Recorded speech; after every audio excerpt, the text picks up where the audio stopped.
मुझे कल की सारे सीसीटीवी फुटेजेस चाहिए और गाड़ी की जानकारी 24 घंटे के अंदर ही अंदर चाहिए। और अगर तुम लोगों को लोगों से भी बात करनी पड़े ना तो तुम लोग वो भी करना, पर मुझे 24 घंटे के अंदर रिजल्ट्स चाहिए। लगभग 3 घंटे बाद दीपिका सोकर उठ गई। अपने आप को नई जगह पाकर वो कंफ्यूज हो गई और सोचने लगी कि मैं कहाँ पर हूँ। तो थोड़ी ही देर में उसे एहसास हो गया कि वो हॉस्पिटल में है। वो किसी को बुलाने ही वाली थी कि तभी उसकी नजर दीवार पर लगे शीशे की तरफ गई। उसने देखा कि दूसरे रूम में रणबीर अपने बेड पर बैठा हुआ कुछ पढ़ रहा था। वो बार बार इशारा करके और आवाज देकर उसे बुला रही थी, पर रणबीर कुछ पढ़ने में कुछ ज्यादा ही बिजी था और कमरा भी क्योंकि साउंड प्रूफ था इसलिए रणबीर तक आवाज नहीं पहुंच पा रही थी। थोड़ी देर बाद वो चुपचाप बैठ गई और सोचने लगी कि मुझे उसे अकेला छोड़ देना चाहिए। देखने में तो वो ठीक लग रहा है और आई नो अक्षय उसका अच्छे से ख्याल रख रहा होगा। वेल, तुम ये सब छोड़कर एक्सीडेंट के बारे में सोचो, क्योंकि मैं तो रणबीर से बात कर रही थी और मुझे अच्छी तरह से याद है कि ये कार अचानक ही नहीं आई थी। जब मैं उससे बात कर रही थी तब कार रोड के बगल में खड़ी थी, फिर अचानक ही हमारी तरफ से कैसे आ गई? मुझे वहां का सीसीटीवी फुटेज चेक करना चाहिए। ये सोचकर दीपिका ने अपने हाथों से आईवी निडल निकाली और बेड से उठकर खड़ी हो गई। दीपिका जैसे ही अपने कमरे से बाहर आई तो उसने देखा कि हॉल में कोई भी दिखाई नहीं दे रहा था। वो सोचने लगी कि ये कैसा हॉस्पिटल है, अगर कोई इमरजेंसी आएगी तो ये लोग मरीजों की कैसे मदद करेंगे? और यहाँ तो कोई दिख भी नहीं रहा है। पर उसे पता नहीं था कि वो वीआईपी फ्लोर था और वहां पर सिर्फ लिमिटेड लोग ही आते थे और हर रूम के लिए एक अलग से नर्स होती थी जो अपने मरीज की कलाई पर लगे बैंड से उनको ट्रैक करती रहती थी। जैसे ही दीपिका की नर्स को पता चला कि वो जग गई है, उसने तुरंत अक्षय को बता दिया और फिर उसे रूम में चेक करने के लिए चली गई। जब उसने दीपिका को वहां नीचे देखा तो वो चिंतित हो गई, क्योंकि वो ये जानती थी कि यह मरीज जो है वो डॉक्टर की ही कोई परिचित है। वहीं दूसरी तरफ दीपिका पूरे फ्लोर पर घूम रही थी। वो कोई लैपटॉप या कंप्यूटर ढूंढ रही थी। वो चाहती थी कि जल्दी से जल्दी सीसीटीवी फुटेज अपने हाथ में कर ले। तभी उसे याद आया कि एक्सीडेंट के बाद उसने अपने फोन से अपने सुपर कंप्यूटर को कमांड किया था कि उस जगह की सारी सीसीटीवी फुटेज सेव कर ले। पर उसके बाद ही वो बेहोश हो गई थी, इसलिए उसे पक्का पता नहीं था कि सीसीटीवी फुटेज सेव हुआ है या फिर नहीं। तो फिर वो उसे अभी करनी पड़ेगी। तभी उसे केबिन में एक लैपटॉप दिखाई दिया। वहां पर कोई भी बैठा हुआ नहीं था, इसलिए वो लैपटॉप अपने साथ लेकर चली गई। बस कुछ ही मिनटों में वो लैपटॉप को हैक करके सारे सीसीटीवी फुटेजेस देख लेती है। और उसे ये जानकर आश्चर्य हुआ कि एक्सीडेंट से 1 घंटे पहले और 1 घंटे बाद के सारे कैमरास बंद थे। वो बस यही सोचने लगी कि ये कैसे हो सकता है कि 2 घंटे तक का कोई रिकॉर्डिंग ही नहीं हुआ। फिर वो आसपास के सभी सीसीटीवी फुटेजेस चेक करने लगती है, पर अभी भी उसे यही रिजल्ट मिल रहा था। उस एरिया के सारे कैमरे 2 घंटे के लिए बंद थे, इसलिए कुछ भी रिकॉर्ड नहीं हो पाया था। तो वो मन ही मन ये सोचने लगी कि शायद जो आदमी एक्सीडेंट करना चाहता था उसने जानबूझकर सारे कैमरास बंद किए। फिर तो वो जरूर मुझे मारने की कोशिश कर रहा था, पर वो ये नहीं समझ पा रही थी कि उसे कौन मारने की कोशिश करेगा। तभी वो एक्सीडेंट के बारे में सोचने लगी। उसके दिमाग में ये भी आया कि लंच तो पहले से प्लान नहीं किया था उसने। कहीं ऐसा तो नहीं कि किसी ने हम दोनों को रेस्टोरेंट में जाते देख लिया हो और या किसी ने हमारा सुपरमार्केट से पीछा करना शुरू कर दिया हो। वो थोड़ी देर तक सोचती रही, फिर अचानक लैपटॉप पर कुछ करने लगी। कुछ ही मिनटों बाद उसने उस कार को ढूंढ निकाला जो एक्सीडेंट के समय वहां पर थी।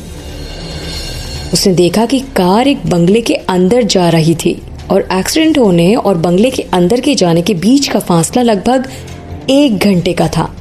पर वो कंफर्म करना चाहती थी कि क्या सच में ऐसा ही हुआ है। तभी उसने उस एरिया के सारे मोबाइल टावर्स को हैक किया और एक नंबर चेक करने लगी कि क्या वो नंबर एक्सीडेंट के समय उस एरिया में था। उसका जो शक था वो बिल्कुल सही निकला। कार, मोबाइल नंबर, एक्सीडेंट का समय और जिस आदमी के बारे में वो सोच रही थी सब मैच हो रहा था। सब कंफर्म होने के बाद दीपिका ने मन ही मन सोचा कि ओह अच्छा, तो सचिन मल्होत्रा वो तुम थे। तुम अपने और अपने पापा के लिए मुझसे रिवेंज लेना चाह रहे हो। और पास्ट में जो भी कुछ हुआ था उसमें तुम्हारी गलती थी। मैंने तुमसे कहा था कि मेरे रास्ते में कभी मत आना, पर लगता है तुमने मेरी बात सुनी नहीं। मैं भी अब ना आसानी से पेश नहीं आऊंगी।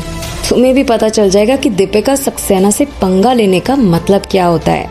ये कहकर वो मन ही मन हंसने लगी। फिर वो दोबारा से लैपटॉप पर कुछ टाइप करने लगी।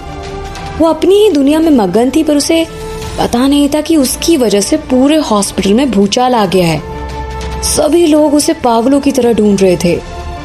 वहीं रणबीर ऐसे बिहेव कर रहा था जैसे कि वो सबको कच्चा चबा जाएगा।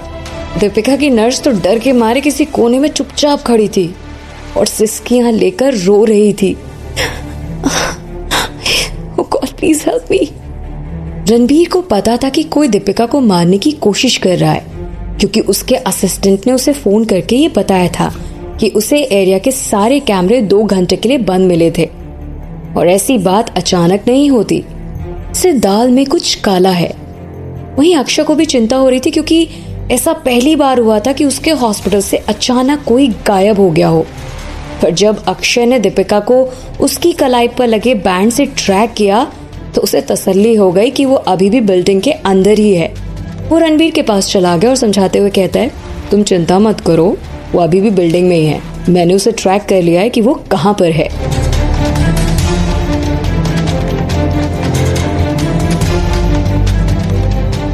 ये सुनकर नर्स को थोड़ी राहत आई और सांस में सांस आई। Thank God.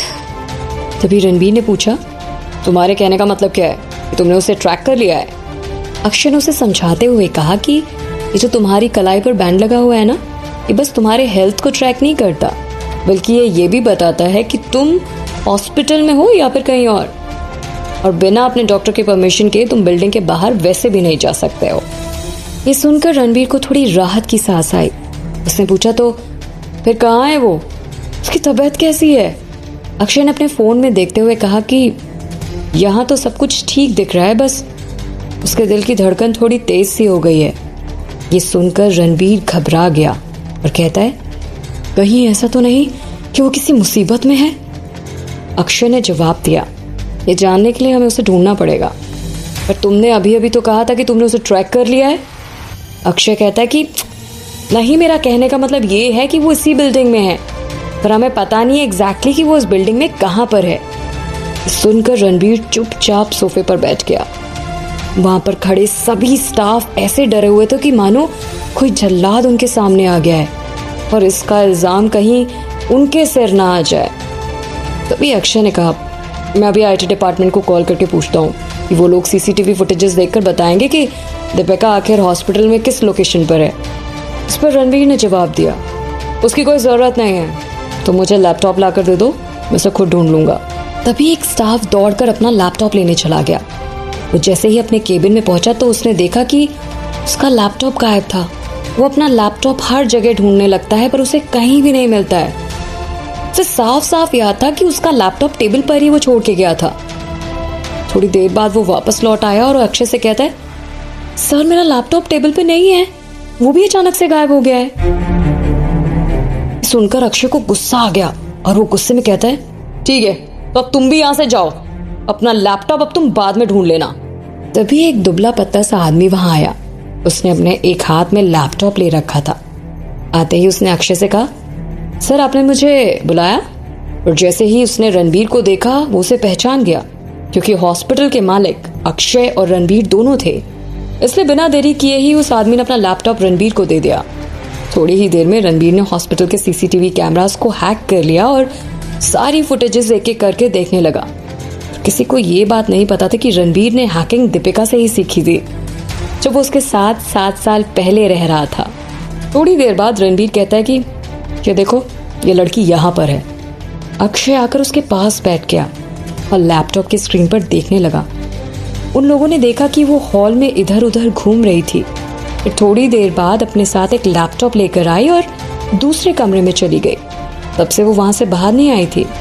तभी अक्षय ने कहा कि मुझे लगता है कि वो दवाई के स्टोर रूम में ही है, पर वो बिना ID कार्ड के उस रूम में कैसे चली गई?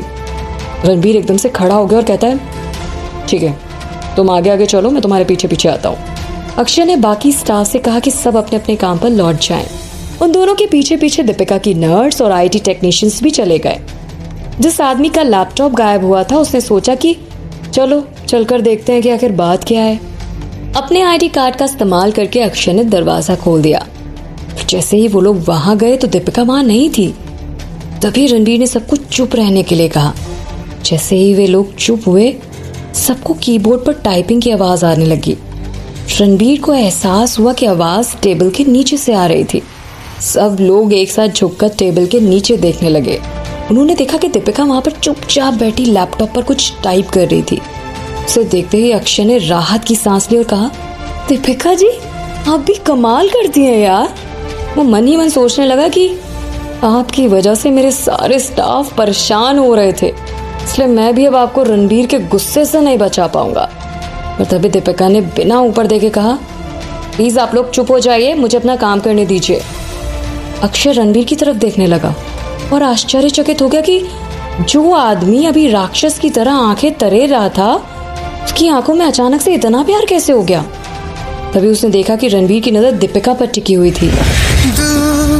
तड़पता है क्यों, धड़कता है क्यों, ये जाने न मैं न तू, कैसा ये दिल का कनेक्शन है तुझसे हुआ, ये जाने न मैं